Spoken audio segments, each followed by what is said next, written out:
You've touched on a really interesting point there, because the government kind of, as we've mentioned before, got this pension schemes bill, which has masses and masses of stuff in it, not just DC, obviously.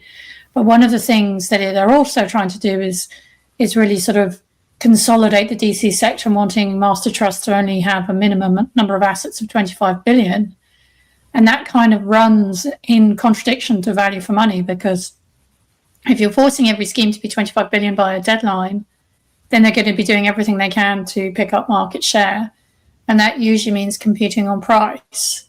So I think it's going to be interesting to watch. And I'm very glad I'm not the one who has to manage this particular competing desires of how do you kind of bridge the value for money drive with the, I have to be big enough drive. I mean, if you're big enough, if you're already over 25 billion, then you can kind of relax and focus on the value for money, maybe. Do you think that's going to be interesting to see how it plays out? Do you think maybe it should be something that tackled in stages, consolidation first and then value for money? Or do you think that's naturally just what's going to happen? I think, it adds an interesting factor into the overall kind of competitive mix. So yes, absolutely. If I was a smaller provider who thought I had a realistic chance of getting to 25 billion, but actually things do need to go right. I do need to land my new business plan. Then yes, I would be pulling every single price lever I had available. Obviously, as part of an overall proposition, but I wouldn't want to be missing 25 billion because I didn't offer that extra bit. So I think the two are to a degree in competition with each other.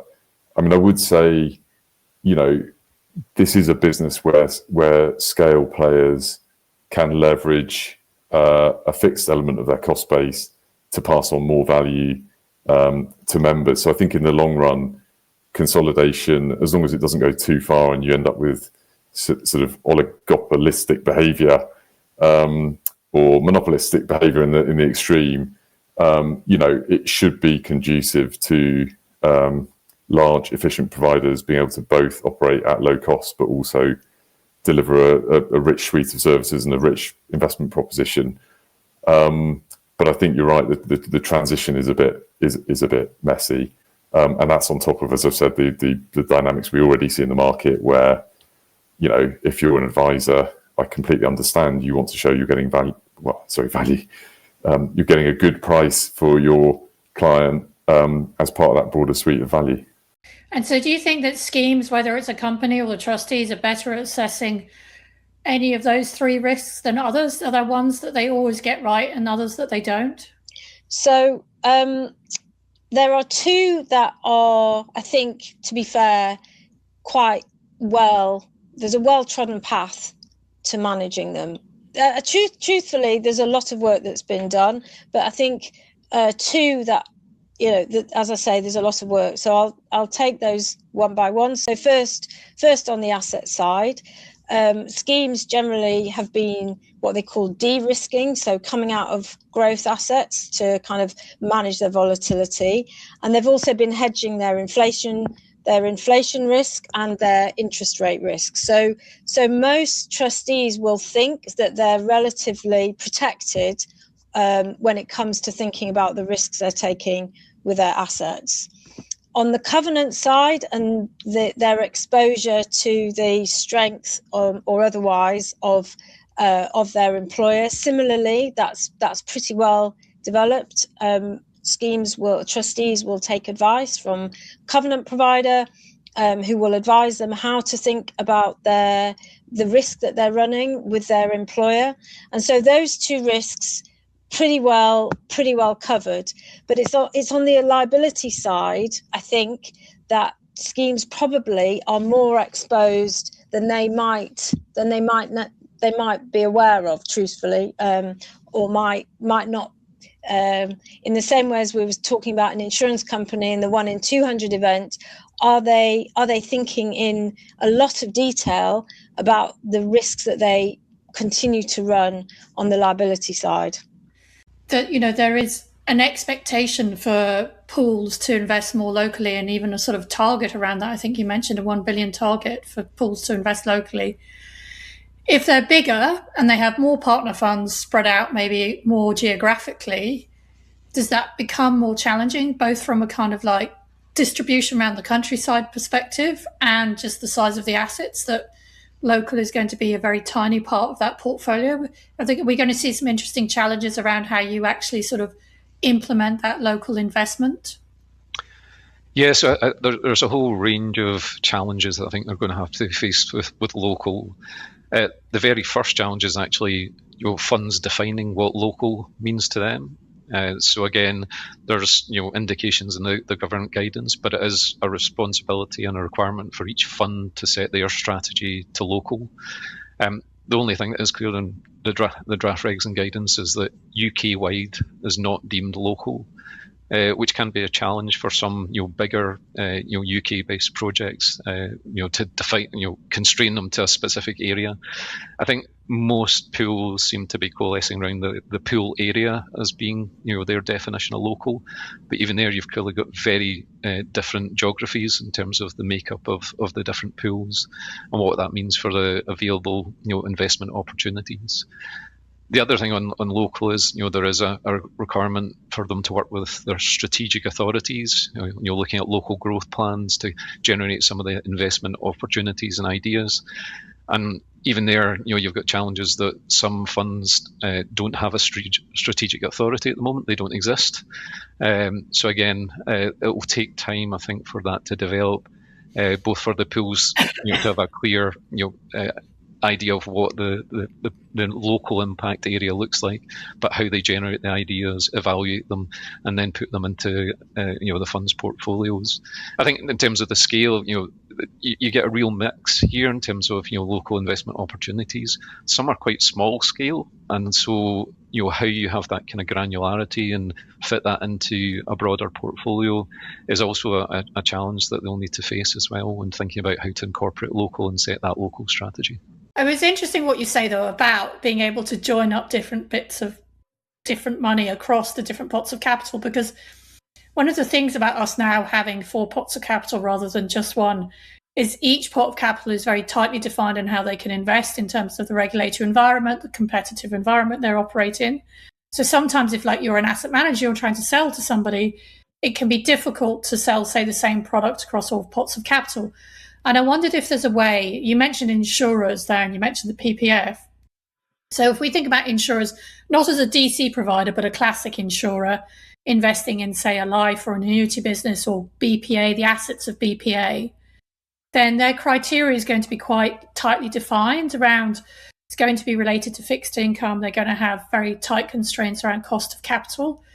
Is there a way that different pots of capital could almost fund the whole sort of side of the balance sheet, if you see what I mean? That some people like DC and LGPS might be more happy to go in at an equity side, and insurers might be happier to go in at a fixed income side, or even at different stages of the project, that maybe DC and LGPS come in a bit earlier when it's a bit riskier, and then when it's kind of a guaranteed income, inflation linked, etc., maybe the insurers come in a bit later. Is that how we could start to see this develop, rather than just different pots going into the same investment vehicle?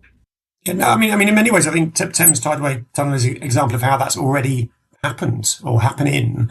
In the for Thames Tideway Tunnel, there was you had equity investors, but you also had the debt investors, and the debt investors, because they're inflation linked bonds called the Basel Jets bonds. They're inflation linked, and therefore those bonds were of interest to both mature DB schemes who were looking for inflation linked income but with a credit premium, but also to life to insurers as well, for annuity business. So absolutely, I think that there's good examples of how that's worked in the past, and should and could work in the future. But of course, it's not just how private capital; it's also how that private capital then comes alongside public capital, be that in the National Wealth Fund, or and also how the risk sharing works, and the extent to which government can obviously provide potentially backstops for but perhaps there's some degree of cost sharing for any overruns, but then there's an ultimate backstop from government to look to avoid to help crowd in private capital. But if we think about when the super funds sort of came to life, as you say, 7 to 8 years ago, that was long before interest rates had normalized. So it was a different world then. And the point of the super fund then was to kind of like help small schemes that weren't near buyout funding get into a vehicle that would enable them to get to buyout funding and the consolidation and the economies of scale. Yep. And now we have this different environment. And now the people who want to raise super funds want to do something very different. It's not necessarily a bridge to buyout. It could be a run-on vehicle. In a way, it could be the ultimate vision of consolidation, because you'd be grouping all these schemes together. You don't want to necessarily pass them on to an insurer, but you want to build a situation where these schemes could all run on for as long as they like in perpetuity. And that, I think, is a really interesting shift of landscape and competitive landscape. And just, it's kind of galling for the guys who started the super fund under a different regime, because the goalposts have changed. But does that represent a really different opportunity for some of these smaller schemes? Yeah, I think it does. I mean, you're right. If you look at the derivation of where super funds came, or sort of other consolidation started, it was envisaging effectively grouping together schemes with active sponsors, in what we would have described, and that they still exist, the DB Master Trust environment. Mm-hmm. Super funds came in an environment where you were looking at schemes where they had potentially distressed employers, were not likely to be in a position where they could do buyout.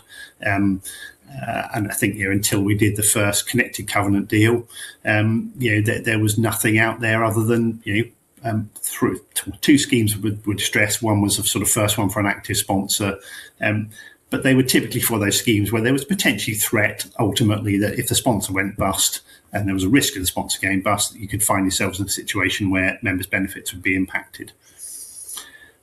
Yes, post 2022, the position has significantly changed. So a lot of the market, I was working on a transaction in September 2022, pretty much had pre-clearance, got to a situation where we retested the funding level post the mini budget, and we'd sailed through gilts plus a half. So when you had those hard and fast funding triggers or gateway tests in relation to the existing super fund, we just couldn't meet them. We were not able to do a transaction. Mm-hmm. It's a good thing the scheme was actually able to buy out, so it wasn't they particularly lost out from a member perspective, but it changed the goalpost in terms of what was being proposed. I think if you look at the way things have evolved, I think it's just a recognition of the fact that most schemes have had that bump in relation to funding level. So if your target market has changed, potentially your considerations around how you look at your super fund changes. So you're moving away from the sort of, let's just do the best in terms of, securing members' benefits, aiming towards a buyout type funding level. But is there an alternative to properly consolidate, get that investment infrastructure, and take one of the providers we know is out there in the market? They already have that investment infrastructure. They are a fiduciary manager. They've got, their own DB Master Trust. They've got the plumbing in place to sort of bolt on these schemes and the investment structures behind them. Again, giving some of the access to that investment breadth and depth that we were talking about that typically those small schemes don't have. So if you can do it at scale, you can do it economically for those smaller schemes, that provides potentially great opportunity to run the scheme on with that good infrastructure of investment behind it to potentially deliver improved member returns. Obviously, if it's in a super fund structure, it doesn't potentially deliver anything back to the scheme sponsor because they're typically paying a price to sort of seed it over to them, but potentially then delivers a return to the super fund provider, which in turn maybe enhances position for other scheme members if it's wrapped within a structure which is also a DB Master Trust or a provider of pension. So it has some attractions to it from a general perspective, but absolutely unquestionably changed the goalposts. Okay, so if we move back to safer ground, if we think when you think about that kind of like that sort of wealth building, then that wealth spending phase, what are you thinking about in terms of what kind of performance? Do you have a number in mind in terms of the annualized returns that you think you should be generating in each of those phases? How are you thinking about performance? I think that's a very interesting question in the context of the VFM consultation that's out there.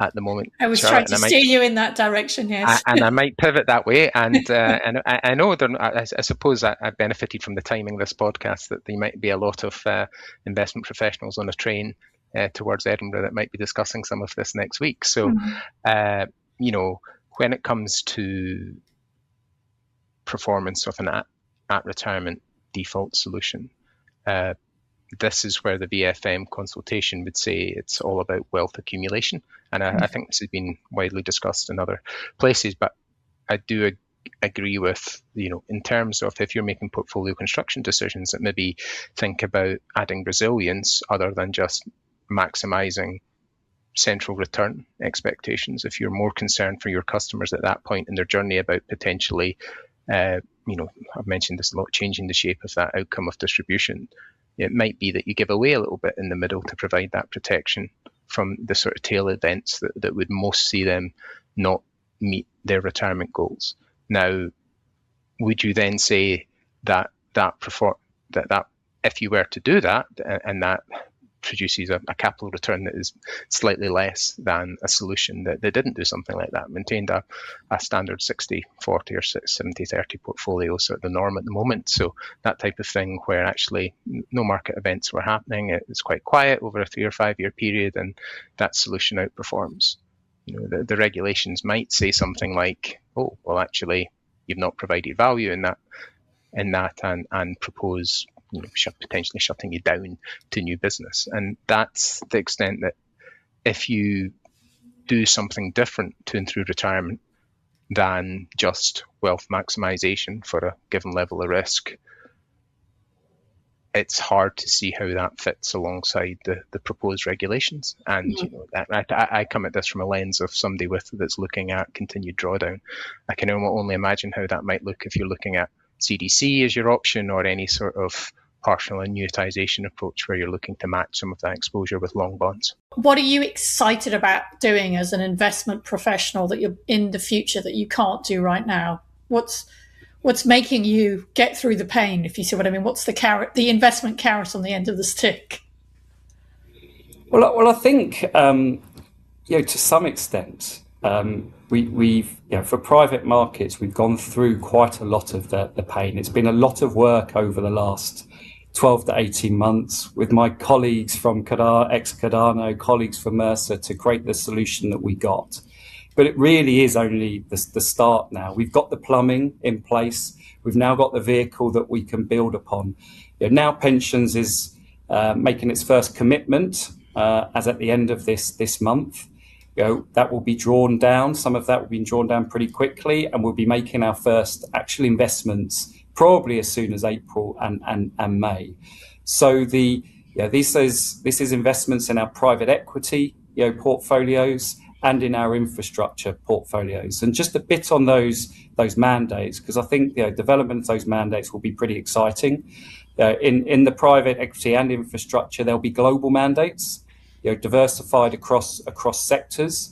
But we're not really trying to tie the managers down into particular asset allocation to go where the opportunities are, as long as there is diversification there. So very excited to see what the opportunities are out there in the market. You know, the managers know that, you know, this is the vehicle to achieve the Mansion House Accord ambition, and obviously part of that ambition is to have at least 5% in the UK. By 2030, so they know that, you know, we'd like them to be investigating the UK pipeline as well, and we expect them to do that. But we're very clear about the fiduciary duty that UK assets will be have to stack up from a financial perspective and fit in the portfolio from a risk return perspective. But if they do, we'd love to see those assets in the portfolio. So our trustees, you know, they have very strong sustainability beliefs. You know, they want to see a real world impact, you know, from its investments, and that does happen in the listed equity portfolio as well. But you can see that coming even more in the private markets portfolio. So, you know, we have obviously infrastructure within the LTAF. Some of that will be the energy transition infrastructure. So we'll see whether some of the UK assets can come in there into that infrastructure place. So I'm just very interested and excited to see how the portfolio builds. We're looking to get a 5% allocation to this LTAF by the end of the year. And then we'll need to look at the success of that and the pacing to increase that over time to 10% for the Mansion House Accord ambition. And I think what I've told you, the allocation to that portfolio is only really started to 10. We need to see how that evolves. Obviously, there's going to be a lot of cash flow coming into the Now Pensions Master Trust and Mercer Master Trust over time. We need to seek other opportunities, and we'll look at other asset classes, including venture, natural capital, real estate. Nothing will be off the table, but we have to focus on what's going to add the most value to members and the overall portfolio before deciding where to go. So there's lots of research on other areas as well. So all that's pretty exciting. I think the other parts of the portfolio we're in pretty good shape. In the listed equity and how we manage that sustainably with the energy transition and some of the diversification that we have in other parts of the portfolio. We've been performing pretty well against our peers with helps to an allocation to gold over the last couple of years. So I don't think there's anything major we need to do in the other parts of the growth portfolio.